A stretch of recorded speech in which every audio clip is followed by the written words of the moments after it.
everyone. My name is Wesley. Before we get started with this very intriguing interview, I want to remind everyone, please like, share, subscribe. Big Tech is trying to suppress anything that doesn't go for their narrative. So please get this out there, comment, subscribe, let's have a conversation. And there's probably going to be a lot to conversate about. So this is Zane and Ariel from the House of Damage, or Casa Damage, however you want to say it. And first thing I want to ask both of you is, how do you feel about PG&E right now? Oh, we don't like them very much. Yes. So especially being in California, my goodness, it's been a nightmare with all of the winds, and they just randomly turn off the electricity. So from what I've heard is in the next 10 years, PG&E is going to be doing these random shut-offs for hours and days. I mean, they've been doing that for decades. I used to live in California. They call them brownouts. And what was it? A decade ago when they had the serious fires back then, it was PG&E then too. So yeah, that's what happens when you have a state-run power company.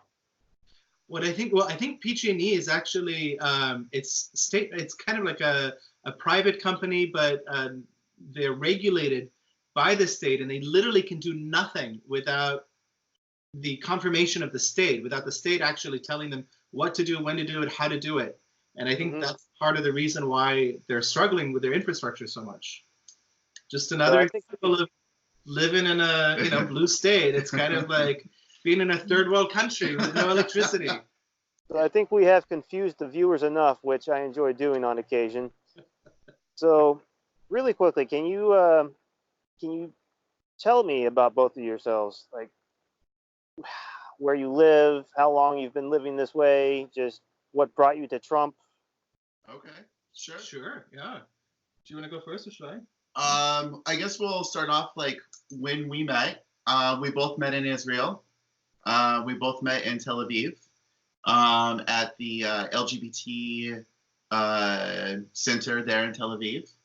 They have a LGBT youth center in Tel Aviv, and it's kind of really amazing because it's funded by the government. And I believe Israel is literally the only country in the world that has a youth center, specifically LGBT youth center, that is funded by the government to help out LGBT youth, youth that's at risk. We met at an intellectual meetup group for LGBT members. Many years ago. Wow, so you did you both grow up in Israel, or how'd you both end up in Israel? So I was born in Israel. I grew up in Israel and decided to move back to Israel after living in the US for a few years. My father was still there, and he was a little ill, so I moved back there for a couple of years to be with him. And then Zane? And then I was working over there. I was teaching over in Israel. Okay, so it sounds like you lived a totally different life before you chose this life. Well, yeah, definitely, yeah. It was a different life. Let's put it this way. We're different in the sense that we were both individual identities. We're married now. We're together. Obviously, we're drag queens. I think that's a given. I had no clue. So, do you always? So are you like 24/7? This is how you go out and how you dress, how you present yourselves? No. So you just dressed up for me? Just for you, especially for you. I will go ahead and feel special, but don't take that too deeply there. So it's actually kind of funny because outside of makeup and drag, which is something that we love to do, but outside of this, we're actually two pretty chill, regular dudes. Average guys. Yeah. Living in San Francisco.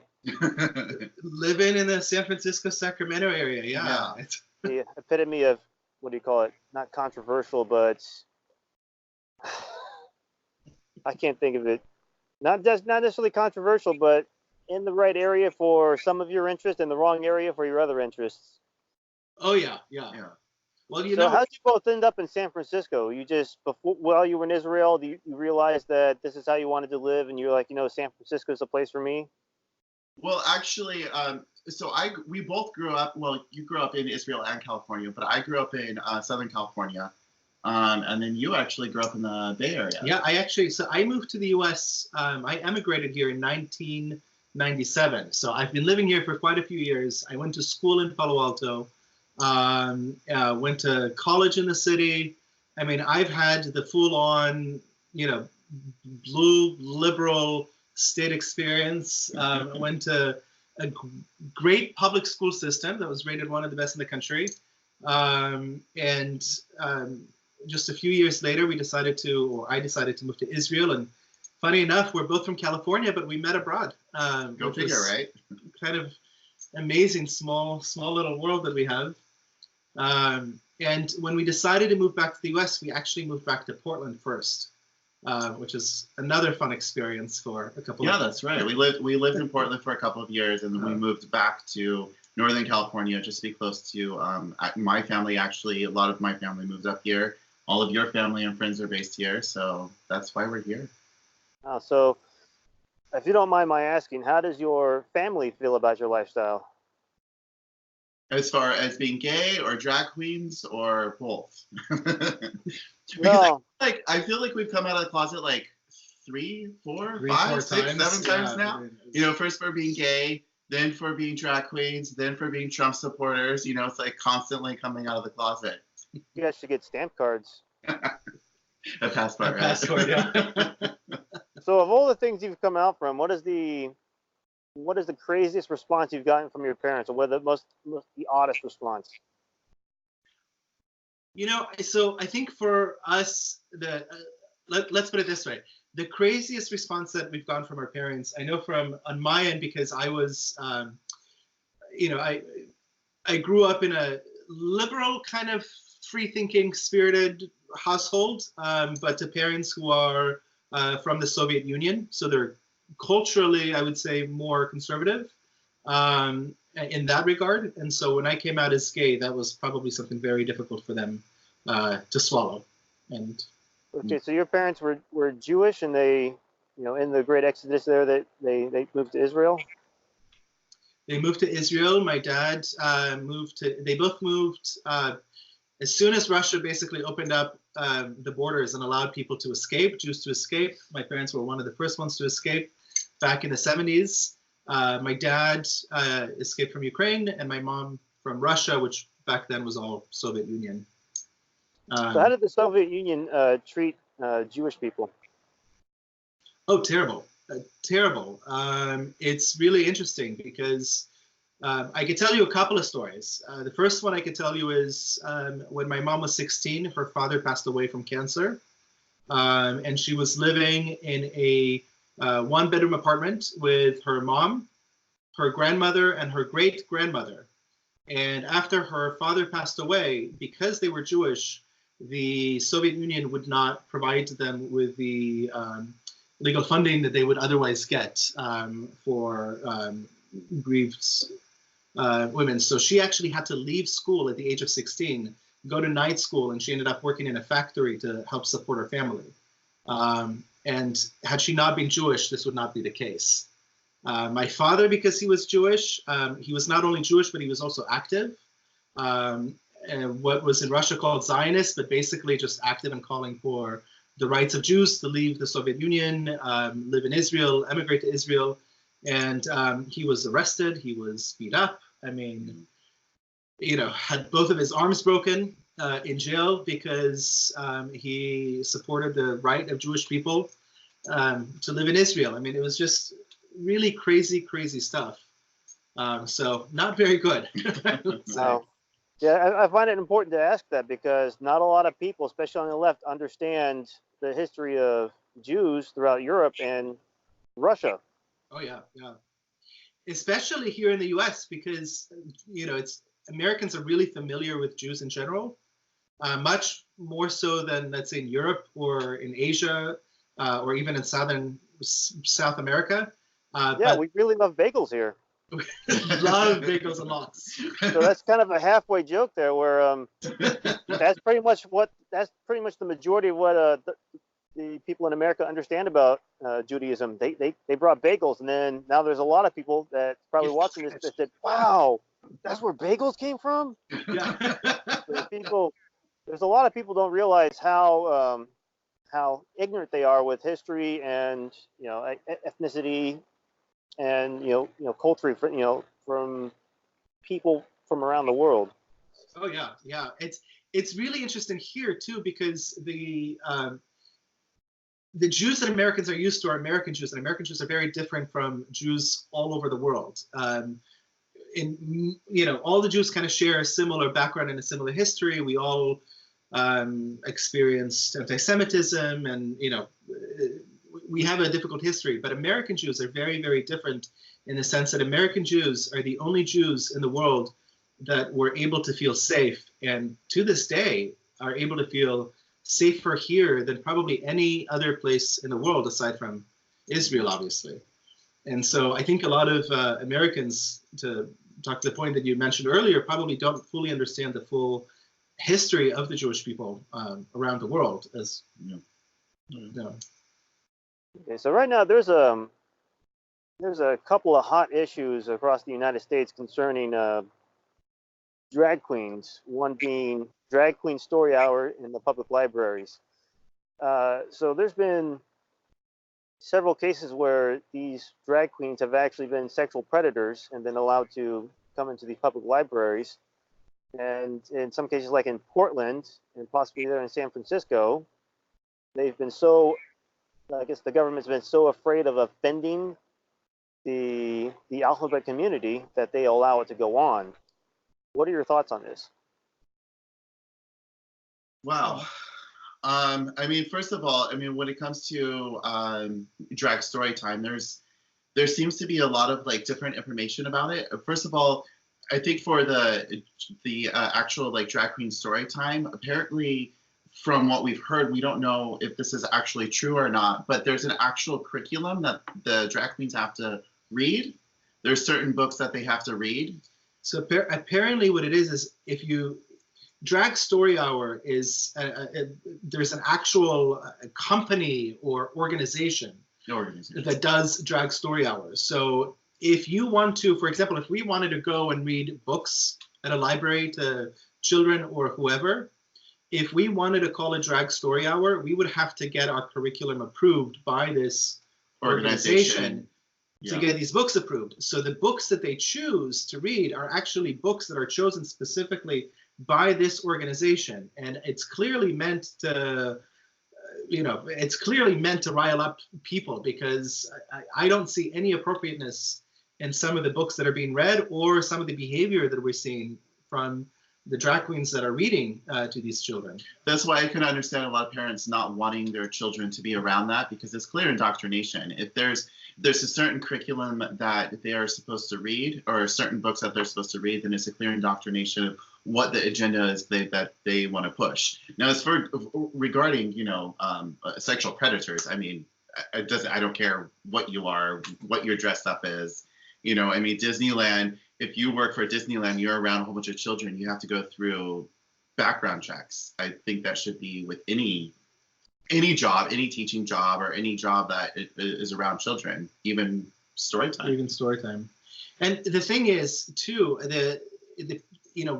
what we're calling sexual predators, they're not. I don't think they're actual sexual predators. I just think their behavior is highly inappropriate, and it could be viewed as predatory. But the reality is there's plenty of people around the US that want to read stories to children and want to do it in drag, and I have absolutely no problem with it. If you want to dress up like a Disney princess and read a Disney book, if you want to dress up as whatever and read a book, the way I see it is we're basically clowns. We're sane, that's it. We're just clowns in different makeup, you know what I mean? And the thing is, what's the difference between a clown and a drag queen and a Disney princess? We're all have a wig, an outfit, and makeup on. One has a rubber nose. Oh, that's what I forgot. Yeah. Forgot our clown noses. And John Wayne Gacy didn't do the clown community any favors there. That's definitely. But we don't have anything against Story Hour per se, as the idea of reading stories to children. Anything that promotes reading, I think, is great. The only issue that I have specifically is the curriculum of the actual books, and of course some of the behavior. I don't know if you've seen, but I mean, I've seen videos of drag queens performing to these kids after they've read the books, and some of the performances, they're way overly sexual, way inappropriate, and I think that's the problem. Wow. Okay. So the other hot issue concerning drag lifestyle or drag children. Do you think drag children are drag children by choice? Interesting. That's an interesting question. Yeah. Because basically we can speak from experience, right? Like for us, when we were kids, we both dressed up. We both put on our mom's shoes. I mean, what kid hasn't, playing around either with their dad's clothes or their mom's clothes, dressing up. But I think with drag queens being so popular right now, especially because of RuPaul's Drag Race, I think there is a push towards parents wanting to have their kids be special. So they're encouraging them to get into drag. So it's kind of like, I think there's that curiosity, but some I'm not going to name any names, but some young drag queens out there are really being kind of pimped out. Exploited. Yeah. Really exploited. The thing is, I remember dressing up for Halloween. And as a kid, I dressed up as... You must have been really good at that. Oh, it's awesome. As a kid, I dressed up as a woman. My mom did my, she did my makeup, and, I had a little hat or a wig. But it was for fun. I literally dressed up for Halloween, and I went to school that way. There was nothing sexual about it. It was just as a joke. And I think for us as experience, I have pictures of me dressed up as a woman when I was 9, right? But it was as a private thing. It was once a year. And even if I wanted to do it every day, if my parents chose to let me do it, I think that's fine. The problem about drag and kids, the way that it's been perpetuated in our society now, is the fact that it's becoming exploitative. Drag is a really great form of art. It's really incredible. The freedom that you feel when you do it, if you're connected to it, it's freeing for us. I would love it to be freeing for as many children as possible, but doing drag as a child for fun, for your family, school, that's one thing. Doing drag and going to adult nightclubs where you're, stripping in front of adult people getting dollar bills, that's not okay. Those are the differences. Having a parents kind of pushing their children towards doing drag because they saw it on TV and they think it's cool, that's not okay. So would you view that as similar to, in the way to where a parent is trying to push their child into like doing baseball or some type of sport that the child just really doesn't want to do? It's to some extent, but I think it's actually even worse because if a parent pushing their child into sports that they don't want to do, okay, maybe they don't want to do it, maybe they shouldn't push them, but ultimately I don't think it's going to be as destructive for someone to learn how to play baseball as it is to do drag. I think drag could be much more destructive if the child is not inclined to do so in the first place, because you are playing with gender identity. And so if the child already is questioning and has these questions, then yeah, I definitely think the child should be given the ability to explore, to be able to figure out who they are, with support, the support of the parents, but without actually being pushed towards one side or another. Mm-hmm. And so being pushed to play chess, great, that will benefit your mind. Being pushed to play baseball will benefit you physically. Being pushed to, take extra math lessons after school will benefit you. Being pushed to do drag is not the same. Yeah, it kind of reminds me of, the show Dance Moms.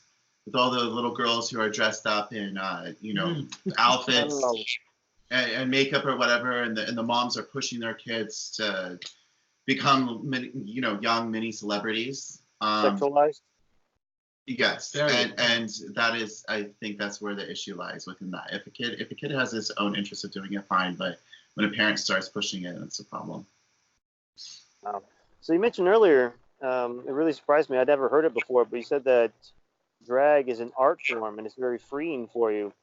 Do your feet feel that way?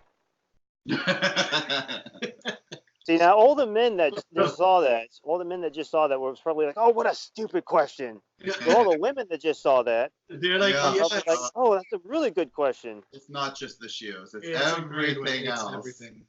It's actually funny because the more that we do drag, the more that we're out and about and doing this, the more we just, we've always had extreme respect and admiration for women, but just like physically, all of the stuff that they go through, from nails to hair to shoes to everything, we're just like, wow, it's endearing. It's fascinating. It's really endearing, and I have so much more respect for women now than I did before, and I respected them a lot before, but now it's just on a whole other level. It's really incredible, and I could see why women now are pushing against it, and why younger women don't want to do nails, don't want to wear high heels. They don't want to be the girly girl, because in many ways it really is.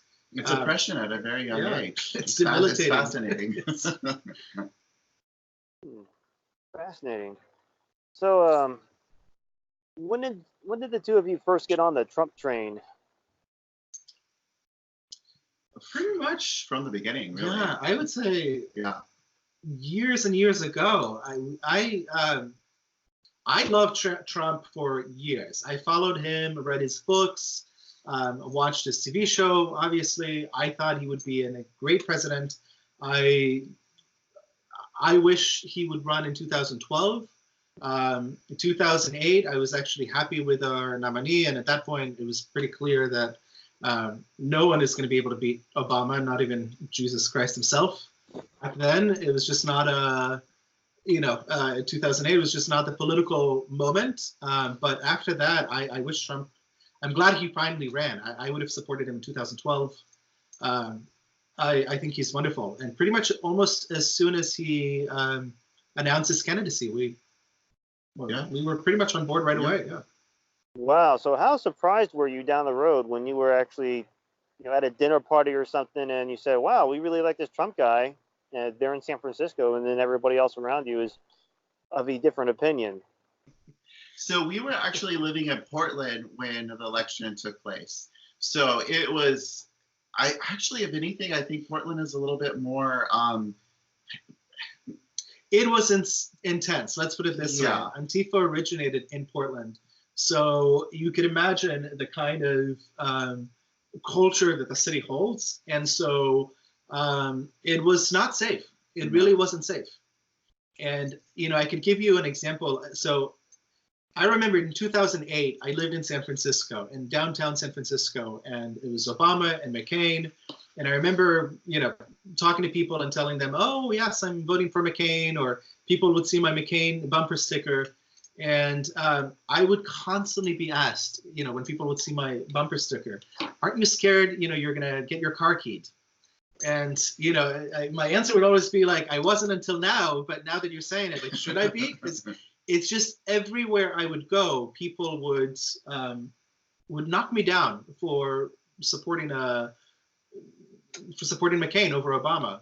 In Portland of 2016, I would say it was so much more intense. It was so crazy, especially after he won. After he won, that was just a huge wake-up call for me. Because I've always, what happened within Portland is just people just completely lost it. They went crazy. And they were destroying each other's property. Downtown was just, it was a riot. It was a riot. Riots, it was literally riots. And it's funny because everyone in Portland voted for Hillary. So you're literally destroying the property of the people that voted for the candidate that you're for. I mean, there's just no logic whatsoever. And if you tell someone that you're a Trump supporter in Portland, be prepared to be spit on. Be prepared to be called a Nazi, which I think that's pretty much national now. But literally be prepared to spit on, to get hit. Yeah. If you're in an Uber, be ready to get kicked out. I mean, you know, this is like, we've crossed the line, I feel like, in certain areas of this country where there's no longer a conversation. Wow, that's part of why I like doing this. I like having conversations with people. Unfortunately, it's kind of hard to find people on the other political, side of the spectrum that want to have a conversation.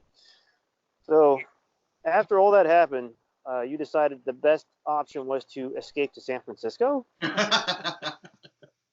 It was we had a family and friends that lived here, and so we just decided we wanted to kind of move closer to our family. We need to be closer to family. How much longer are you going to stay in the San Francisco area or California in general? No idea. I don't know. Texas is looking good right now. Texas is really looking wonderful. Texas is about purple now with all the Californians that have gone there. It's true. It's true. And I think if it wasn't for family, we would probably not be living here. So, if we're able to convince them, and it seems like we might be able to, hopefully we'll be living in a different state. I've read stories of entire families, not just a single unit family, but entire, brothers and sisters and, other families, picking up and just packing up and just leaving California, not even trying to do anything formal as far as like trying to sell their house, just leave. Oh, wow. We recently just went to, we were recently in Salt Lake City, and we had an event that was canceled because of Antifa protests and et cetera. But the point is, we drove from California to Salt Lake City. So we drove through California, through Nevada, through Utah. And, you leave California and it's like goodbye $4 gas prices, $4 a gallon. And then you go into Nevada and you go into Utah and it's like $2.60, $2.30. And that really sums up California, because whether you're paying for the registration of your car, whether you're paying for your property taxes, whether you're paying for incredibly high gas prices, it doesn't matter, because that money literally goes nowhere. As soon as you cross the border, the roads are even better. So much better. It's hilarious. Why are we paying so many taxes and have potholes every 4 feet? It just makes no sense. So you're on board with recall Gavin Newsom?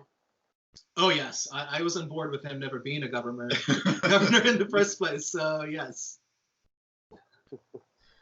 Oh wow. So you've already given me the answer for Portland, but being in San Francisco, what's the worst that the left has said or done to you once they find out that you support Trump?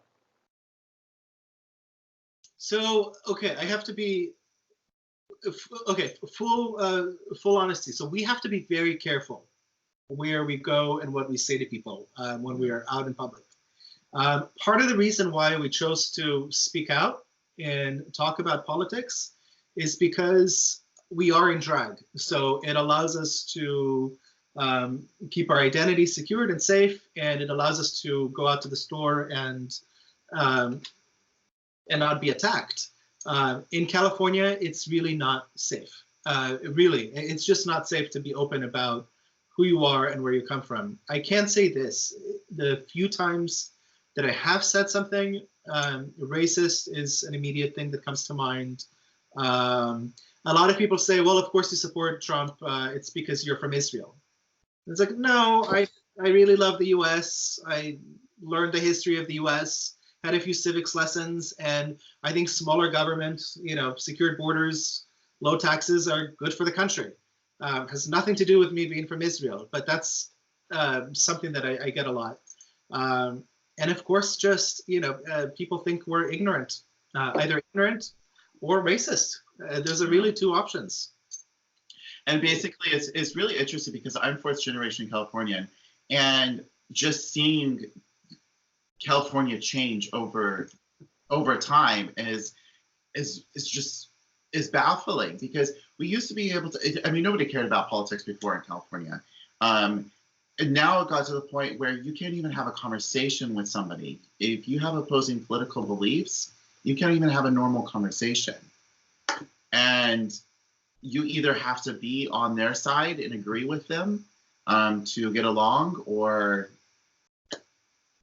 be quiet, I guess. But I'll tell you what I think the most infuriating thing that I hear, it's not being called a racist or It's being called straight. Or a Jewish Nazi or whatever. Yeah. Self-hating Jew, self-hating gay, you know, obviously, how can you be gay and vote for Trump? How can you be Jewish for voting for Trump? But I think how can you be, yeah. But I think the one thing that's really kind of actually really insulting that I get a lot, especially on Facebook, among friends and other people, is you should know better than that. Yeah. You know, it's that holier than thou, this morality, this superiority morality. Like you know better. You should know better. How could you vote for Trump? Yeah. You're so much better than that. You're so much better than that orange Cheeto. And it's You know, the irony of an entire political party accusing the other political party of judging people based on their skin color, but constantly making fun of Trump for being slightly orange. exactly. It's a mild irony there. That is extremely ironic. Oh, so what is the kind of the worst response you've gotten from the right for everything else? Nothing really. That's you know. Well, once we were gay bashed, but again, in California, in Palm Springs, so we don't know if the person was gay bashed in Palm Springs. In Palm Springs, of all places. Right? So don't know if they were conservative or not. But to be honest with you, this is what we've experienced from most people. Conservative people, whether they are just extremely religious or not religious at all, if they disagree with our choices or our lifestyle or whatever it is, we'll usually get a response such as, you know, we support your right to live the life you want to live, hashtag you be you, you do you, you know, welcome to the right side, and, you know, we're glad that you're, you know, we're glad you agree with us on lower taxes, we're glad you agree with us on all these other things. What you do at home, it's your own private personal business. So, you know, and people can be honest, and sometimes they'll tell us, we don't agree with your lifestyle, but that's your choice. It's very different from that versus, you know, what you get on the left side, which is pure hatred, animosity, hostility, and fear. Yeah. I mean, real fear. What I've noticed that it's no longer the Republican Party versus the Democrat Party. It's the American Party versus a socialist. Is really what it's come down to. So everybody on the right or conservative or whatever, you know, conservative, Republican, whatever title, you know, you want to use is basically the party of being America, keeping America as it is. And so they just you know, accept us with open arms because we care about America and want to keep America. Intriguing. Okay, so do you both feel like you're actually women? No, not at all. Okay. So doing drag in some cases, for some people, it could feel, you know, maybe it's a liberating thing, and they do feel like being women, and so by doing drag, they're able to experience that part of them, live that fantasy. Right. That is not at all that's not at all the case with us. Most drag queens just do it because it's an art form. It's an art. It's really what it comes down to. And I can tell you something, like for me, for example, I broke my foot a few years ago and had to have surgery and have screws and plates, and it was really devastating because I was outdoors. I liked being active, loved to dance, and it felt like, you know, life is, you know, it felt like a huge part of my life is gone.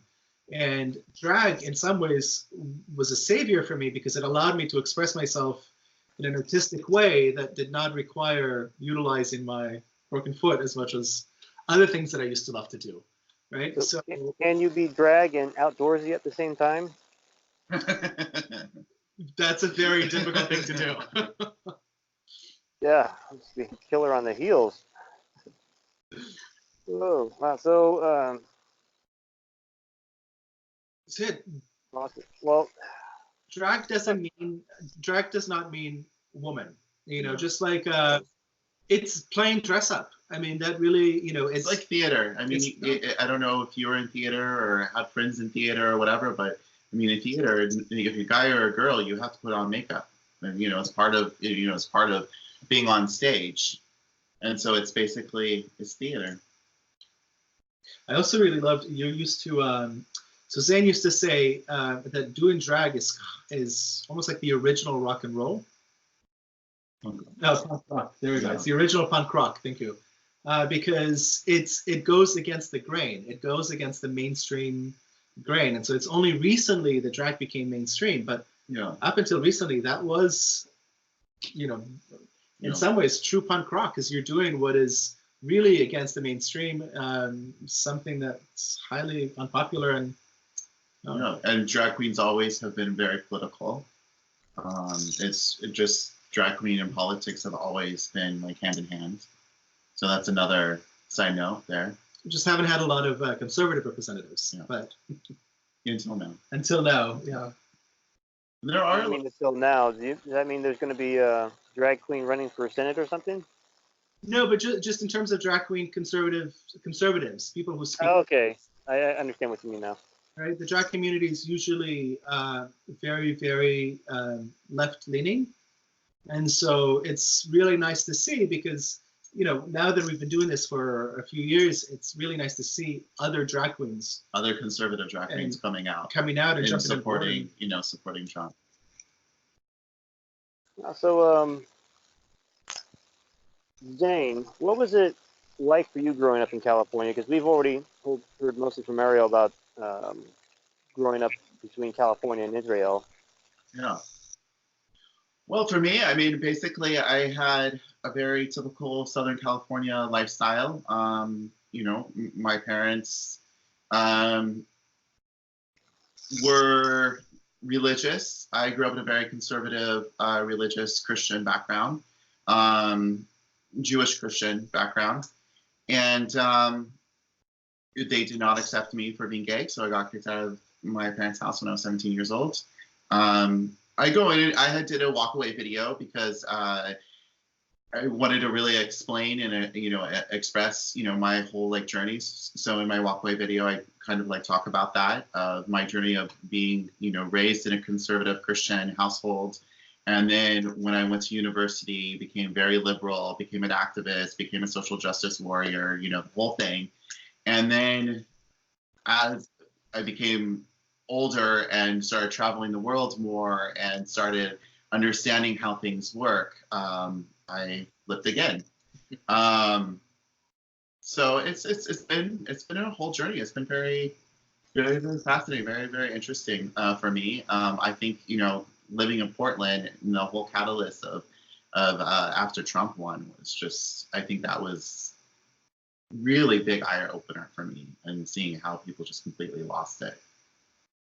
So what was the most eye-opening thing for you while you were overseas and learning about how other people live?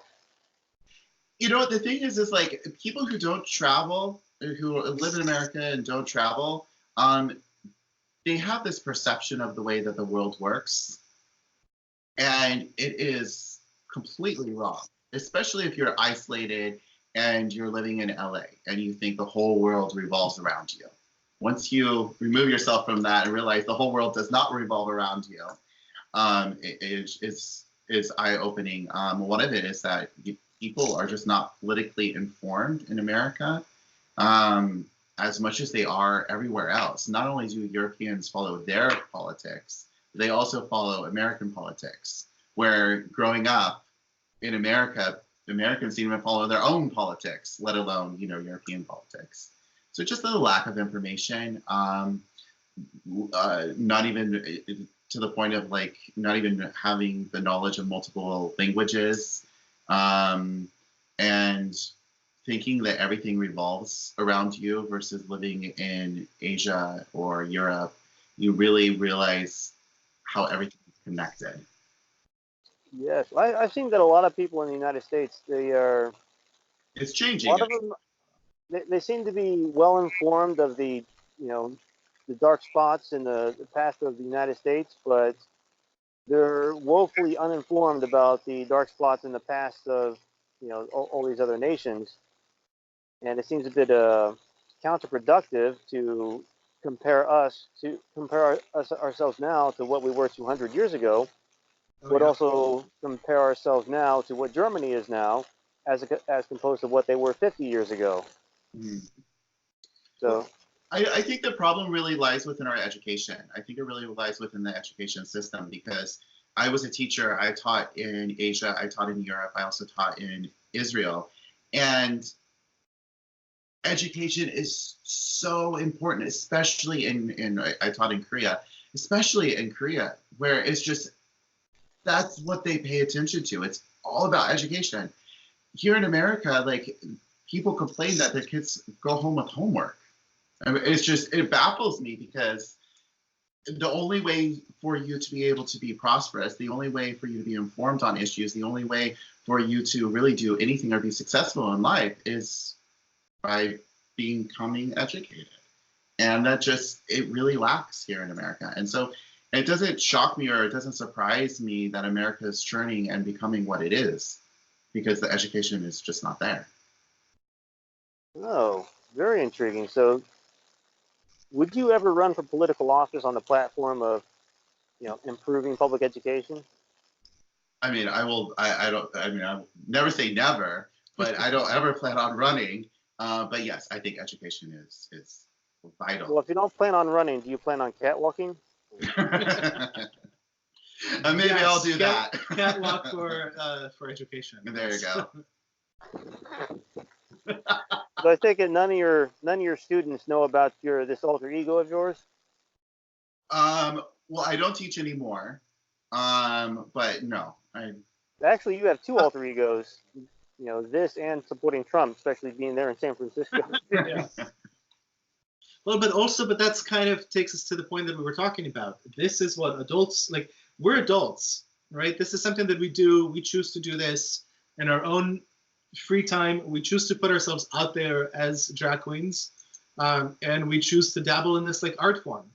But there's no, and that's kind of, I guess, the difference is we are adults, and there's certain things that children need to be a part of and aware, and certain things that they shouldn't be. And his students don't really need to know, or that what ZANE is doing outside of the classroom. No. Wow. So how do you feel about the current impeachment hearings and everything going on in Congress right now? Oh my goodness. You know what? This is such a great segue from the question about the education, because that has a huge effect on how people perceive the impeachment proceedings and the hearings here in the US today. American education is very different from education elsewhere. In the US, we're taught to recite things. We're taught to memorization. We're taught to memorize, and then if you memorize and you memorize things correctly, then you get graded based on your memorization skills. You don't actually get taught based on your thought process. You don't get taught based on how your critical thinking skills, how you get from point A to point B. And that makes a really big difference, because that is what is allowing the Democrats to do what they're doing today in Congress to the American people, because most people that are watching this, they're not following and reading all of the little details. And who can blame them? There's so much. I get it. Not everyone has the time, but they're lacking the critical skills, the critical thinking skills that it takes to just discern the differences between the impeachments of the 1990s, the Nixon impeachment, to actually see what is happening here. It's insane that this is happening. It really is, because it's kind of like a tantrum that's being thrown by the Democrats. We have this impeachment proceedings that is done behind closed doors.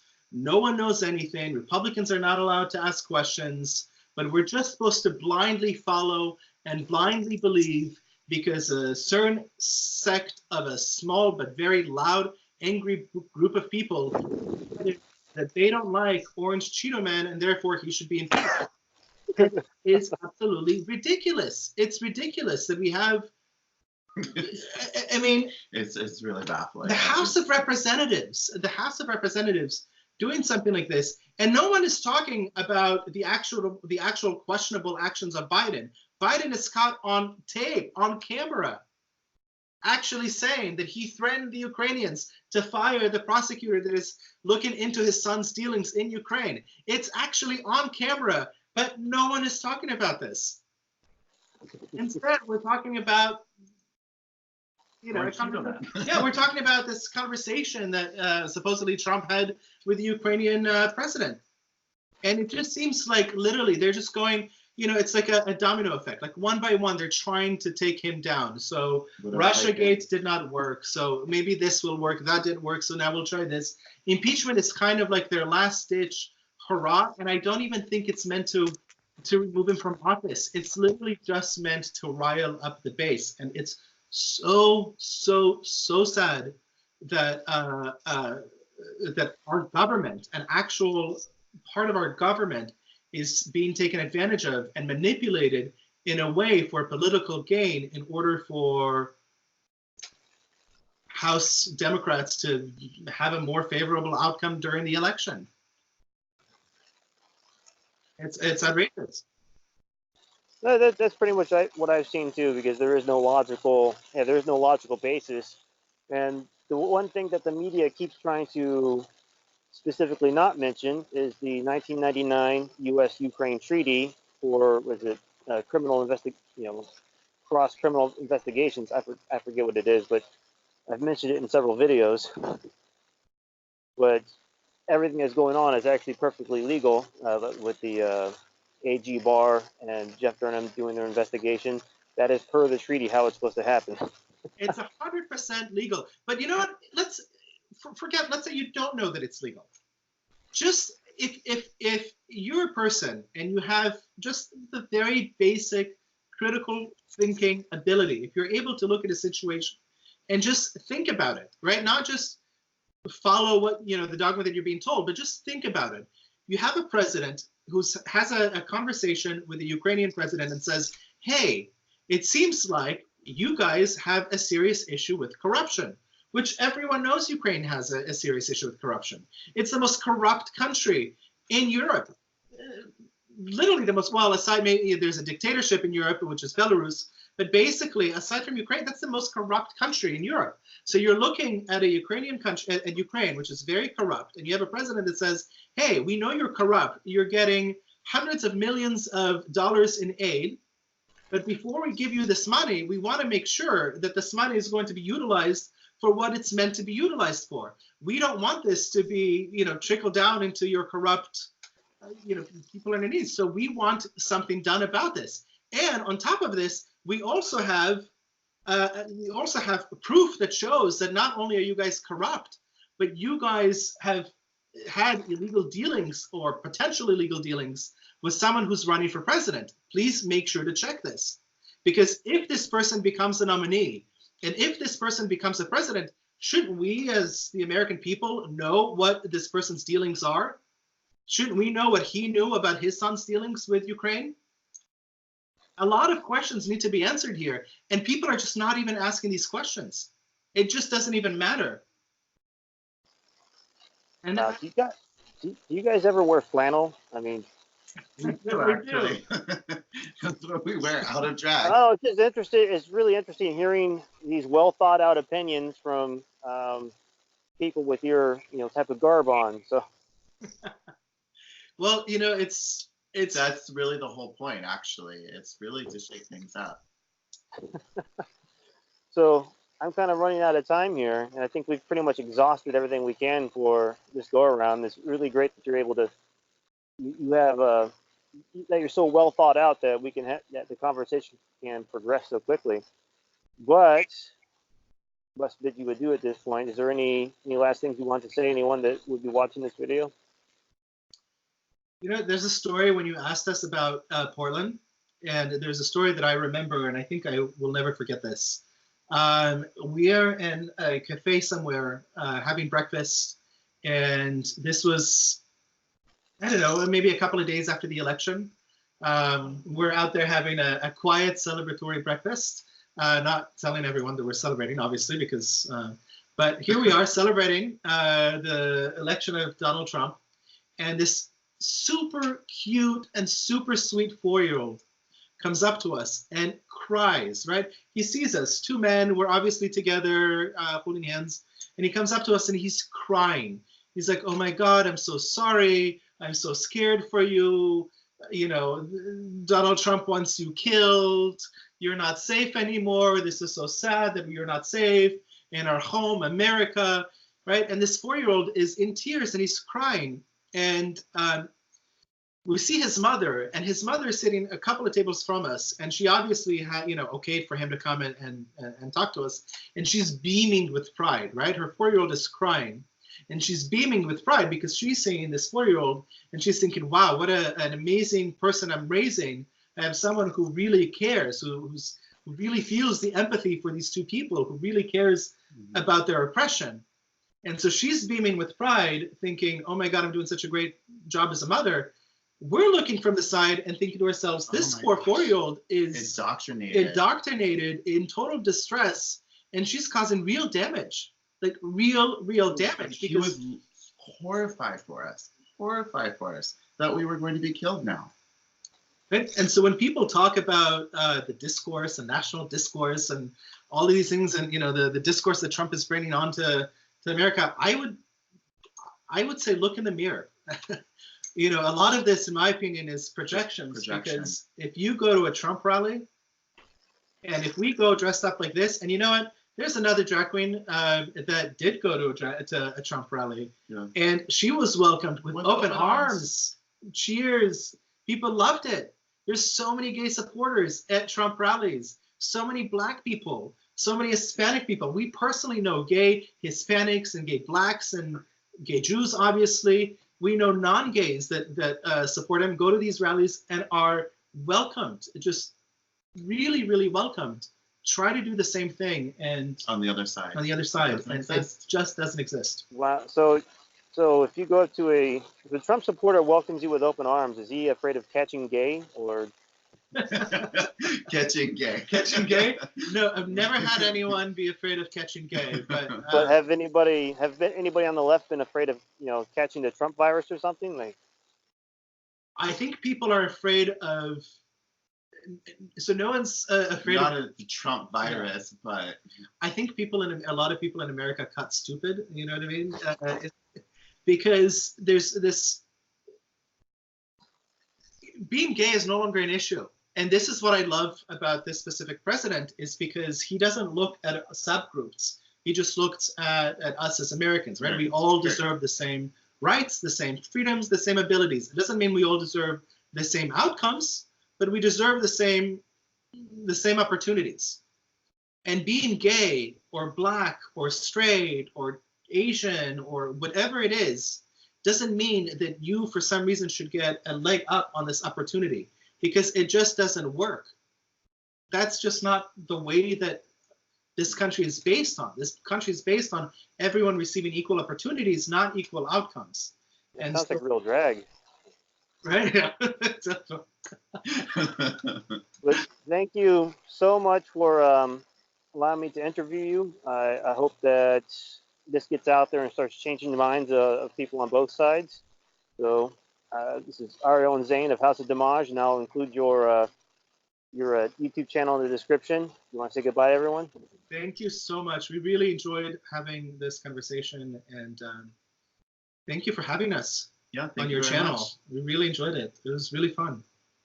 Well, you are welcome. So with that, thank you. Let's do this again. Bye.